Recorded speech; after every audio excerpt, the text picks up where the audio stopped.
Okay, everyone, we are back on American soil. We are back at our little homestead, if you want to call it that. It's September. We're in the Pacific Northwest. So one of the things that I have to get done today is all this.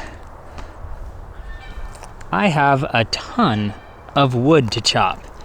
And the plan is to also create a sort of wood pile structure so that the wood doesn't just sit on the ground. Before, I had it on these pallets, and that works out okay, but one pallet isn't gonna, hold all the wood.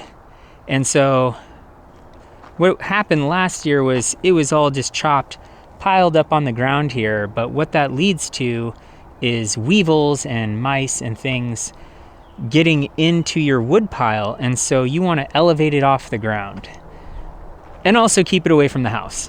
So the plan is to take these pallets, lift them off the ground with some cinder blocks or something, I guess, and we have pallets galore, so, and then maybe flatten this. That surface over here is pretty flat.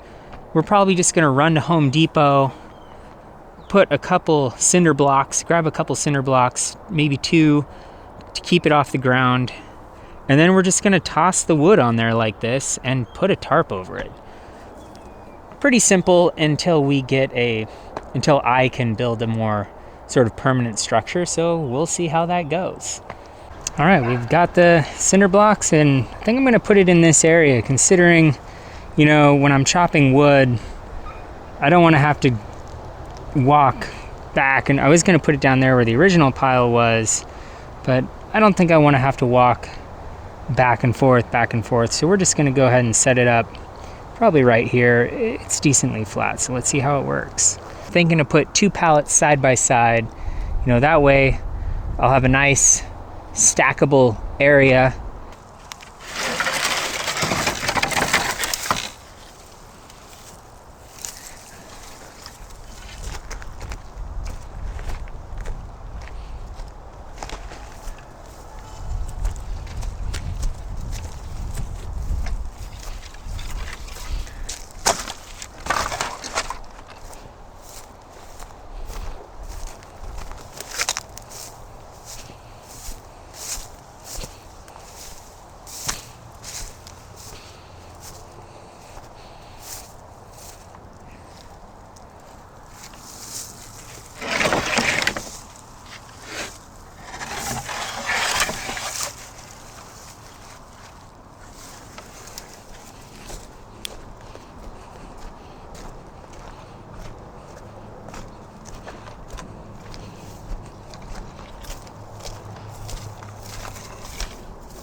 All right, so that's the two pallets.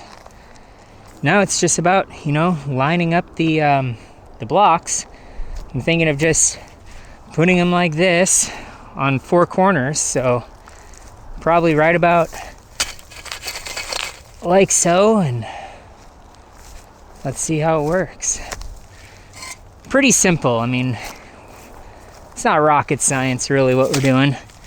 So the only problem is going to be getting the blocks to be level, and that's probably going to be the most frustrating part.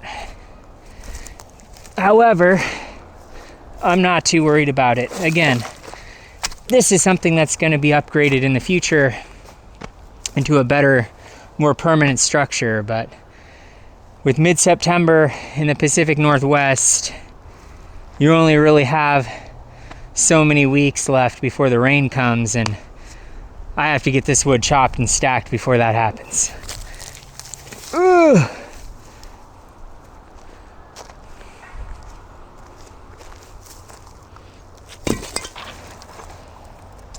Pallet number one. I probably could have figured that the pallet could be lined up in advance to sort of tell me where I needed to put it. Before I did this, that's okay. We'll put it fully on the first block, like so.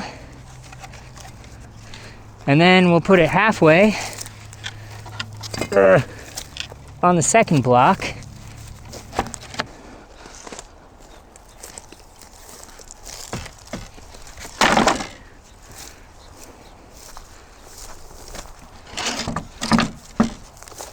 There we go. That's actually quite good. This one's a little bit lower than the rest, but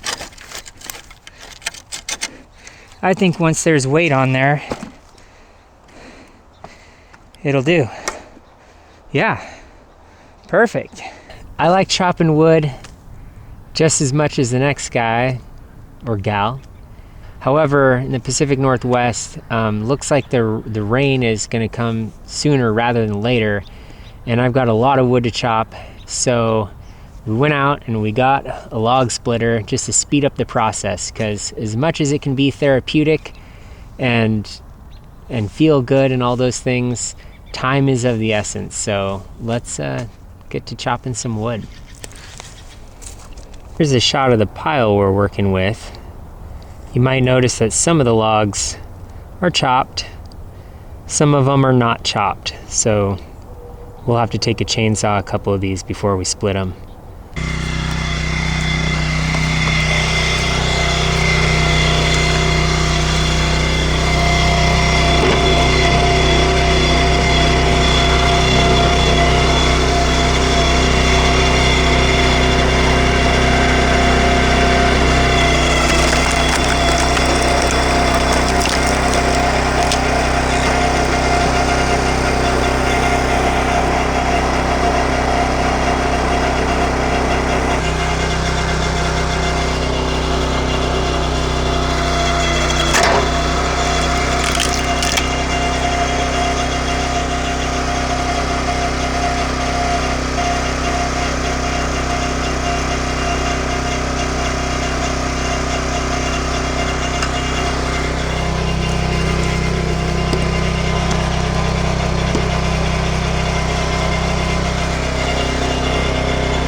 As you can see, the back of my truck is covered in hydraulic fluid, and we were just chopping wood as normal, and then red fluid started spraying everywhere. So I rented this from Home Depot. I mean, we've been chopping for what, 20 minutes? So, you know, just chopping as normal. We'll have to call them and see what happens now. All right, we're back from Home Depot. They were just like, yeah, we've had problems with that machine before, so it was repaired, but apparently it's effective. They swapped me out right away, no questions asked. We're back and operational. I've actually moved, you know, silver lining. I decided, hey, I'm gonna put this log splitter in a different location right in front of the little log stack here. That way I can just roll the logs up behind it. They'll chop and I can just throw them right onto the stack instead of in front of it where I'd have to wheelbarrow them back around. So anyway, let's get back to it. Hopefully we don't spray the house with this new position with hydraulic fluid. That would suck. All right, we've been running the log splitter for about 12 hours. We added some extra pallets and walls, and I mean, we've got a huge stack here. Man, even with a log splitter, it takes a long time. I recommend, I even got the wife over here helping out with stuff, and and it took us all day. We got it done. All that's left is to put the tarp over it, get rid of all the bark. I don't know what we're gonna do with that. If you have any ideas of what to do with bark, let me know in the comments below. Yeah, anyway, we still have a lot more to go. That stuff has to be chainsawed. There's a couple logs that could have been split, but we're spent, and I think we have plenty of wood to last us quite a while. So anyway, make sure to like and subscribe, and I appreciate the support for the channel, and we'll see you in the next one.